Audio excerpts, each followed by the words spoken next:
नमस्कार। आप देख रहे हैं भव्याश्री न्यूज और मैं हूं आपके साथ आदित्य।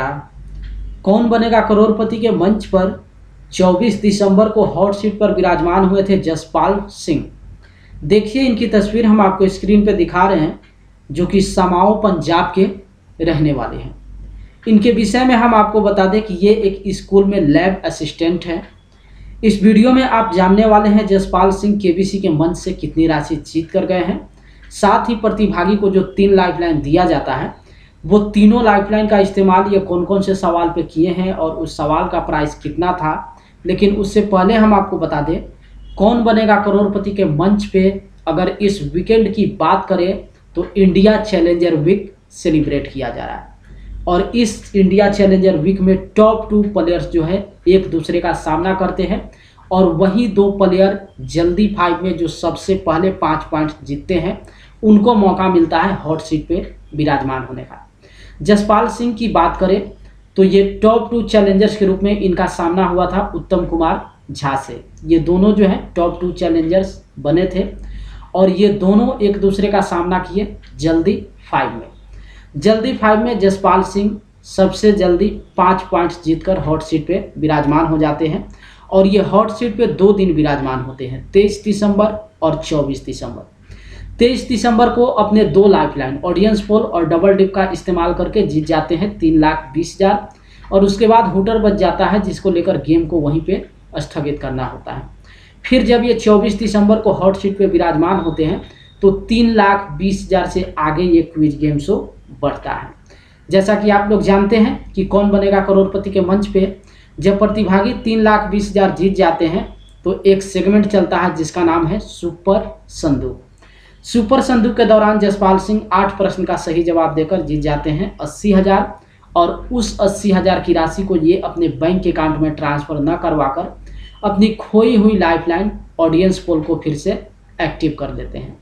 इस तरीके से 24 दिसंबर को इनके पास 2 लाइफलाइन अभी भी एक्टिव होता है। पहला ऑडियंस पोल और दूसरा video call a friend. Double dip का इस्तेमाल ये 23 दिसंबर को कर चुके थे। अब चलिए आगे हम आपको दिखाते हैं कि आखिर ये अपने लाइफलाइन का इस्तेमाल किस प्रश्न पे किए हैं। तो हम आपको बता दें, जिस ऑडियंस पोल को ये सुपर संदूक के दौरान एक्टिव किए थे उसी का इस्तेमाल ये 6,40,000 के प्रश्न पे करते हैं, जिस प्रश्न को अभी आप स्क्रीन पे देख रहे हैं। भारत के प्रधानमंत्री के रूप में इनमें से कौन सबसे कम समय अवधि के लिए पद पर रहे हैं?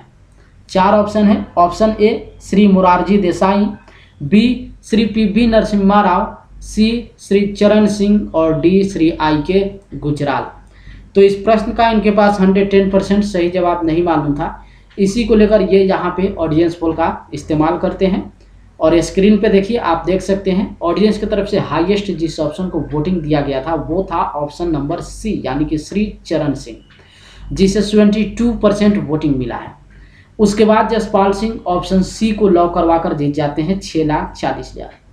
6,40,000 जीतने के बाद महानायक अमिताभ बच्चन इनसे 12,50,000 का प्रश्न पूछते हैं और उस प्रश्न का भी इनके पास सही जवाब नहीं मालूम होता है। सबसे पहले देखिए वो 12,50,000 का सवाल कौन सा है। 2024 में 24 वर्षों में पहली बार कौन से यूक्रेनी निर्विवाद विश्व हेवीवेट मुक्केबाजी चैंपियन बने? 4 ऑप्शन है। Option A Vitali Klitschko, option B Viktor Postol, C Ole Dobon और डी अलेक्जेंडर उसिक। तो इस प्रश्न का इनके पास सही जवाब नहीं मालूम था। इसी को लेकर ये यहाँ पे अपनी दूसरी lifeline video call a friend का इस्तेमाल करते हैं। जैसा कि देखिए स्क्रीन पे आप जिनको वीडियो कॉल के रूप में देख रहे हैं, इनके विषय में हम आपको बता दें कि इनका नाम है राजीव रंजन झा और ये इनके मित्र हैं। इनके तरफ से ऑप्शन डी को लॉक करवाने के लिए सजेशन दिया गया है। हालांकि ये ऑप्शन डी को लेकर भी राजीव रंजन झा 60 से 70% ही श्योर थे, 100% कन्फर्म नहीं थे कि ऑप्शन डी इस प्रश्न का सही विकल्प होगा ही। उसके बाद जसपाल सिंह इन पे फेथ करके ऑप्शन डी को लॉक करवा देते हैं, जो कि इस प्रश्न का सही विकल्प हो जाता है और इस तरीके से ये जीत जाते हैं 12,50,000। 12,50,000 जीतने के बाद ये केबीसी के मंच पे सामना करते हैं 25 लाख के प्रश्न का और इसी प्रश्न पे ये गेम को क्विट कर देते हैं। देखिए 25 लाख का सवाल हम आपको स्क्रीन पे दिखा रहे हैं। यदि गोल्डन बर्ड विंग भारत की सबसे बड़ी तितली का नाम है तो इनमें से क्या दूसरी सबसे बड़ी तितली का नाम है?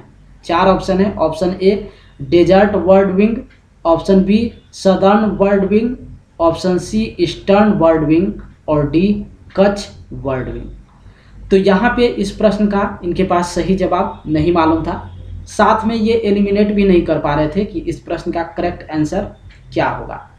इसी को लेकर ये यहाँ पे गेम को क्विट करना ही उचित समझते हैं, क्योंकि इस पड़ाव पे इनका तीनों लाइफलाइन समाप्त हो चुका था और इस 25 लाख के प्रश्न पे ये कोई रिस्क भी नहीं उठाना चाह रहे थे, क्योंकि अगर गेस के आधार पे किसी ऑप्शन को लॉक करवाते और वो गलत हो जाता तो जहाँ ये एक तरफ 12,50,000 की राशि जीत चुके थे, ये सीधे नीचे गिर जाते 3,20,000 के।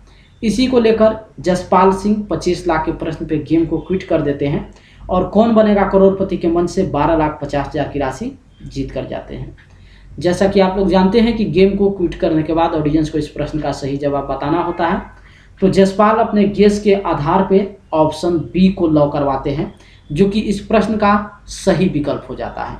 जहां ये इस मंच से 12,50,000 जीत कर गए हैं, अगर इस ऑप्शन को ये लॉक करवा दिए होते तो इनको मिल जाता डबल राशि, यानी कि सीधे ये जीत जाते 25 लाख। लेकिन दुर्भाग्य से ऐसा हुआ नहीं है और 25 लाख के प्रश्न पे जसपाल सिंह गेम को क्विट कर कौन बनेगा करोड़पति के मंच से 12,50,000 की राशि जीत कर गए हैं।